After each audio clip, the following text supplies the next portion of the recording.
ఏంది అంతగానో చూస్తున్నావు మీ friend status? ఆహా, ఎందుకు చూస్తున్నా అంటే ఈమె ఒకప్పుడు నా క్లోజ్ ఫ్రెండ్ ఉండే, చాలా బెస్ట్ ఫ్రెండ్స్ లా ఉన్నాం మేము ఇద్దరం. అయితే ఇప్పుడు తను కొంచెం తన లెవెల్ చేంజ్ అయ్యేసరికి ఎట్లా అయిపోయింది అంటే మొత్తం మారిపోయింది. అంటే నాతో క్లోజ్ గా ఉండడం మానేసింది.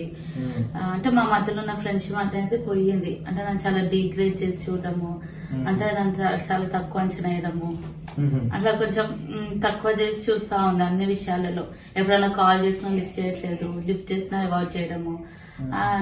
అట్లా అనేసి నాకు కొంచెం చాలా బాధ అనిపిస్తా ఉంది. అందుకే చూస్తా ఉన్నా తను ఎట్లా అయిపోయింది. ఫోన్ పక్కకు పెట్టు.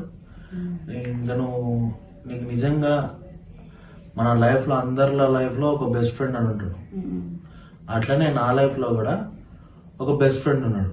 అతను నా స్కూల్ ఫ్రెండ్, తన పేరు అక్బర్. కానీ ఒక సర్టన్ లెవెల్ వరకే నా ప్రాబ్లమ్స్ లో తను తోడుగా ఉన్నాడు. కానీ మరీ ఎక్స్టెండ్ గా తను లేడు. అంటే దీన్ని బట్టి నాకు ఏమర్థమైంది అంటే, కొంతమంది ఫ్రెండ్స్ చేంజ్ అవుతారు, కొంతమంది ఫ్రెండ్స్ ఏమో ప్రాబ్లమ్స్ లో ఉంటారు కానీ మరీ ఎక్కువసేపు ఉండరు. కానీ ఒక అమేజింగ్ ట్రూత్ ఏంటిది అంటే, నిజంగా మనకు చిరకాలం ఉండే ఒక స్నేహితుడు ఉన్నాడు. ఆ స్నేహితుడే యేసుప్రభు. ఈ యేసుప్రభు ఏమని చెప్తున్నాడు ఒకసారి మనం వాక్యం చూసుకుందాం. హెబ్రీయుల 13:5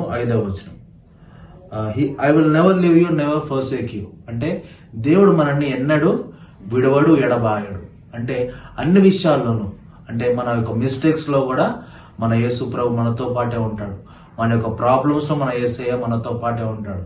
మన యొక్క ఒంటరితనంలో మన యేసయ్య మనతో పాటే ఉంటాడు. ఒక బ్రోకెన్ సిచ్యువేషన్ ఏది ఉన్నా కానీ, ఫ్యామిలీ పరిస్థితులు కావచ్చు, చెప్పుకోలేని సమస్యలు కావచ్చు, కుటుంబ సమస్యలు కావచ్చు, ఆర్థిక సమస్యలు కావచ్చు, వీటన్నిటిలో యేసు ప్రభు నీతో ఉంటాడు. ఎందుకంటే ఈజ్ అ రియల్ ఫ్రెండ్. మన యొక్క నిజమైన స్నేహితుడు మన యేసయ్య. మన కోసం ప్రాణం పెట్టింది అది ఒక్కడు, అది యేసయ్య. మన కోసము మన స్నేహితులు ఒక ఎక్స్టెండ్ వరకే ఉంటారు కానీ యేసయ్య మాత్రం చిరకాలం ఉండేవాడు మన యేసయ్య. కాబట్టి మన యేసయ్యనే విశ్వసిద్దాం. అదేవిధంగా ఇంకో వాక్యం కూడా చూసుకుందాం. యోహాను సువార్త 15:15.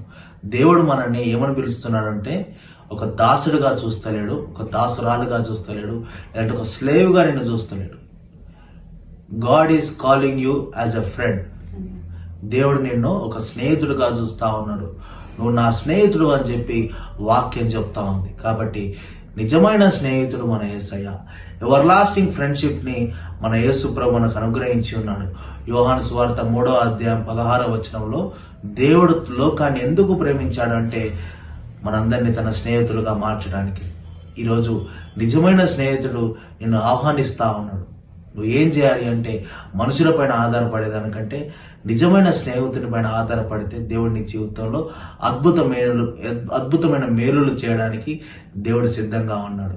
నువ్వు ఏం చేయాలి అంటే, నువ్వు ప్రార్థనలో, విశ్వాసంలో నువ్వు ఎదుగుతూ, నాకు స్నేహితుడు నాకున్నాడు, నాకు సహాయం చేసేవాడు, కునకడు నిద్రపోడు అని చెప్పి నువ్వు విశ్వాసంగా జీవించడమే. దేవుడు నీ విశ్వాసాన్ని బట్టి అద్భుతమైన కార్యాలు జరిగించడానికి దేవుడు సిద్ధంగా ఉన్నాడు. దేవుడి వాక్యం మనందరి హృదయంలో నిలుపును గాక. Praise the lord. Thank you so much. దేవుడు నాతోని చక్కగా మాట్లాడారు. నేను ఎందుకో చూస్తూ చాలా బాధపడ్డాను. అప్పుడే ఈయన రావడము, దేవుని వాక్యాన్ని నాతో పంచుకోవడం వల్ల నేను చాలా ఆదరణ పొందుకున్నాను. తను మారిపోయిందని ఇంకా మీదట నేను బాధపడను, కానీ ఒక మంచి స్నేహితుని దేవుడు నాకు ఈయన ద్వారా పరిచయం చేసినందుకు దేవునికి నేను కృతజ్ఞతలు చెల్లిస్తా ఉన్నారు. మీ జీవితాల్లో కూడా మీరు లోకమైన స్నేహం కోసం మీరు వెతకకండి, కానీ దేవుని స్నేహాన్ని మీరు కలిగి ఉండండి. దేవుని వాక్యం దించినాక. Praise the lord.